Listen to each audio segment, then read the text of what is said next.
Hello dear students, this is Rajni Mehta, assistant professor of political science. आज हम करेंगे अरस्तु राजनीति विज्ञान का जनक था कैसे। मीन्स अरस्तु को राजनीति विज्ञान को पैदा करने वाला या फिर अरस्तु को राजनीति विज्ञान का पिता क्यों कहा जाता है। भूमिका। प्रसिद्ध वैज्ञानिक मैक्सी ने अरस्तु को प्रथम राजनीतिक वैज्ञानिक कहा है क्योंकि हजारों वर्ष पूर्व अरस्तु ने जो विचार दिए थे आधुनिक युग में वही विचार लागू हो रहे हैं। यानी कि अरस्तु ने इतने 100 सालों पहले जो भी विचार दिए थे वो आज वर्तमान में लागू हो रहे हैं।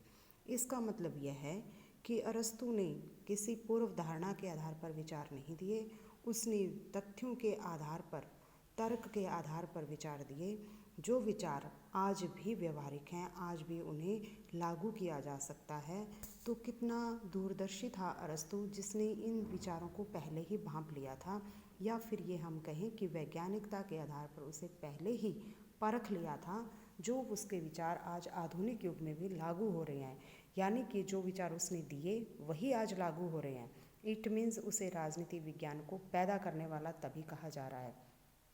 अरस्तु ने वैज्ञानिकता के आधार पर अपने विचार दिए जो आज व्यवहारिक हैं, इसलिए अरस्तु को राजनीति विज्ञान का जनक कहा जाता है। कहने का अभिप्राय यह है कि अरस्तु ने राजनीति विज्ञान के जो विचार दिए आज वही लागू हो रहे हैं, इसलिए उसे राजनीति विज्ञान का पिता कहा जाता है। अरस्तु प्रथम वैज्ञानिक के रूप में उसे क्यों कहा जाता है राजनीति विज्ञान का पिता या प्रथम राजनीतिक वैज्ञानिक। वैज्ञानिक मीन्स उसने राजनीति को विज्ञान का एक चोला पहना दिया, राजनीति को विज्ञान बना दिया, इसलिए उसे प्रथम वैज्ञानिक कहा जाता है, राजनीतिक वैज्ञानिक कहा जाता है। फर्स्ट पॉइंट, आगमनात्मक पद्धति। आगमनात्मक पद्धति का मतलब होता है कि उसने राजनीति विज्ञान के क्षेत्र में आगमनात्मक विधि को अपनाया, यानी कि जो कुछ उसने देखा या ऐतिहासिक तथ्यों की खोज की उसे निष्पक्ष रूप से बिना किसी धारणा के अध्ययन किया। उसने लगभग 158 देशों के शासन संविधानों का अध्ययन किया और फिर अपने विचार दिए, यानी कि उसके विचार अंधविश्वास या रूढ़ियों पर आधारित ना होकर विज्ञान पर आधारित थे। इसलिए उसे आगमनात्मक पद्धति जो उसने उस समय दी आज भी राजनीति विज्ञान के अंदर उसी पद्धति को अपनाया जाता है, इसलिए उसे प्रथम राजनीतिक वैज्ञानिक कहा जाता है। सेकंड पॉइंट, राजनीति व नीति शास्त्र का पृथक्करण। हम ये देखते हैं कि राजनीति के अंदर नीति शास्त्र को अगर अपना लिया जाए तो शायद राजनीति के उद्देश्य पूरे ना हों, क्योंकि नीति शास्त्र हमें कहता है कि नैतिक कार्य करो, आध्यात्मिक कार्य करो, कार्यों के बीच में ईमानदारी का पालन करो, कर्तव्य निष्ठा का पालन करो, जो कि शायद राजनीति में संभव नहीं है। इतने 100 साल पहले अरस्तु ने यह बात कही थी कि राजनीति और नीति शास्त्र इकट्ठे नहीं रह सकते, इनका पृथक्करण होना चाहिए। और अगर हम आज की राजनीति पर गौर करें तो देख लीजिए राजनीति के अंदर कहाँ नैतिकता है, कहाँ राजनीति में सदाचार अपनाया जाता है, कहाँ राजनीति में ईमानदारी का पालन हो रहा है। जो विचार अरस्तु ने इतने हजारों वर्ष पूर्व कहे आज भी उन्हीं विचारों पर हमारी राजनीति चल रही है, इसलिए अरस्तु को प्रथम वैज्ञानिक कहा जाता है। नेक्स्ट पॉइंट, ऐतिहासिक दृष्टिकोण। ऐतिहासिक दृष्टिकोण मतलब जो हमारे पूर्व में बीत चुका है। अरस्तु ने विज्ञान ही नहीं बल्कि ऐतिहासिक दृष्टिकोण भी अपनाया। अरस्तु ने कहा कि राज्य का विकास परिवार से हुआ, परिवार से कुटुंब बना, कुटुंब से गांव और गांव से राज्य, यानी कि एकदम राज्य की उत्पत्ति नहीं हुई बल्कि इसके पीछे ऐतिहासिक पद्धति है। उसने इसी ऐतिहासिक पद्धति को आधार बनाकर राज्य की उत्पत्ति को अपनाया, जिसे बाद में मॉन्टेस्क्यू, हिक्कल आदि विचारकों ने भी अपनाया। यानी कि उसने सिर्फ वैज्ञानिकता पर आधारित नहीं ऐतिहासिक दृष्टिकोण को अपनाया, जिसलिए उसे वैज्ञानिक विचारक कहा जाता है, क्योंकि उसने इतिहास को हम नज़रअंदाज नहीं कर सकते और उसने भी नज़रअंदाज नहीं किया। नेक्स्ट, राज्य के सिद्धांतों का क्रमबद्ध अध्ययन। विज्ञान कहता है कि हर चीज़ का स्टेप बाय स्टेप अध्ययन हो ताकि वो चीज़ सही दिशा की ओर अग्रसर हो। अरस्तु ने भी वही किया। अरस्तु ने जब राज्य के सिद्धांत का वर्णन किया तो उसने स्टेप बाय स्टेप किया। पहले राज्य की उत्पत्ति का वर्णन किया, फिर राज्य के उद्देश्य, राज्य के अंग और राज्य के कार्य।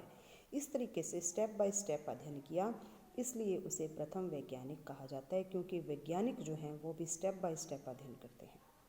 नेक्स्ट पॉइंट, कानून की संप्रभुता का प्रतिपादन।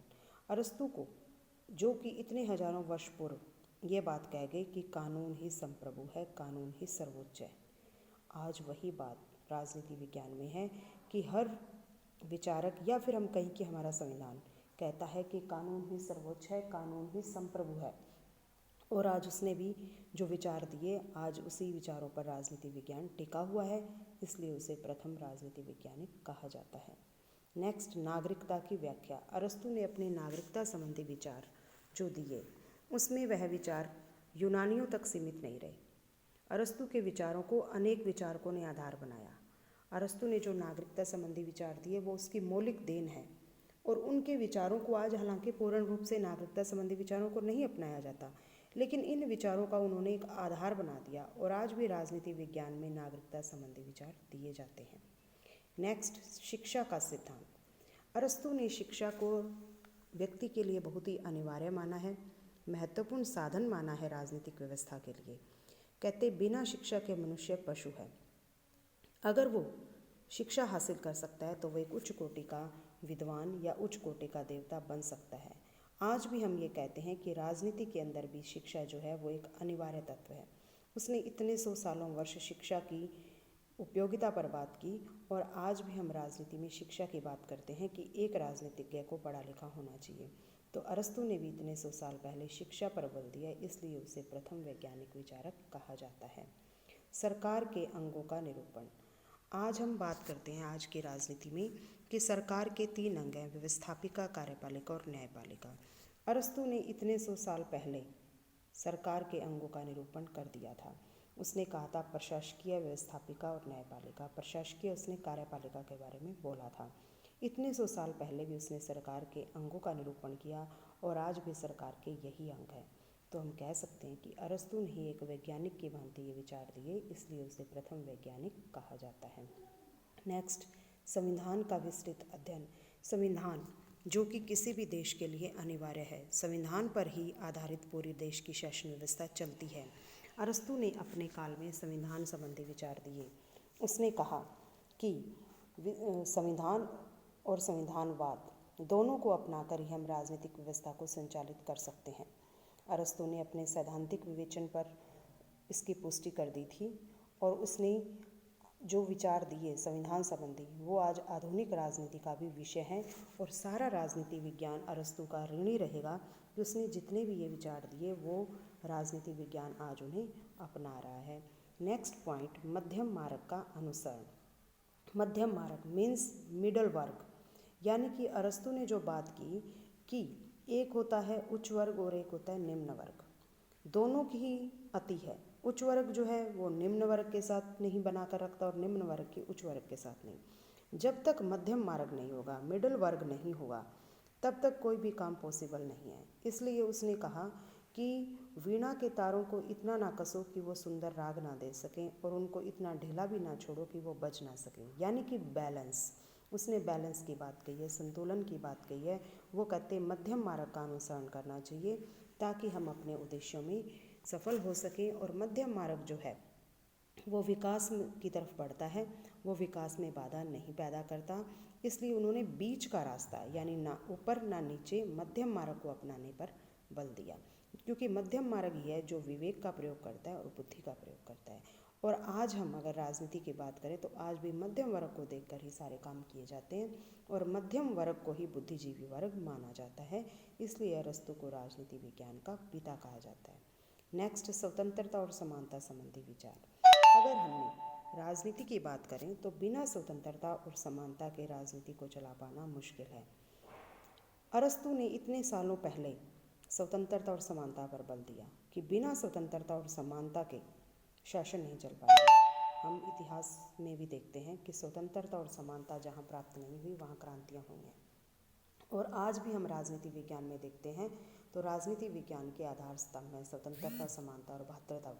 स्वतंत्रता और समानता अरस्तु की देन है, जो उसने इतने हजारों वर्ष पूर्व कही, और राजनीति विज्ञान हमेशा अरस्तु का ऋणी रहेगा, जो उसने इतने सौ सालों पहले एक दूरदर्शिता का परिचय देते हुए ये विचार हमें विरासत में दिए। एंड लास्ट पॉइंट, राजनीतिक अर्थव्यवस्था संबंधी विचार। अरस्तु ने कहा था कि अगर राजनीति को चलाना है तो अर्थव्यवस्था को नज़रअंदाज नहीं किया जा सकता, क्योंकि एक व्यक्ति जब तक अपना पेट नहीं भरेगा तब तक राजनीति के बारे में सोच भी नहीं सकता। यानी कि अर्थव्यवस्था पर उसने बल दिया। उसने कहा कि संपत्ति चाहे व्यक्तिगत हो, लेकिन उसका उपयोग सार्वजनिक होना चाहिए, सभी को मूलभूत आवश्यकताओं की पूर्ति होनी चाहिए। जब तक व्यक्ति की मूलभूत आवश्यकताएं पूर्ति नहीं होंगी, वो वोट देने के बारे में सोच भी नहीं सकता।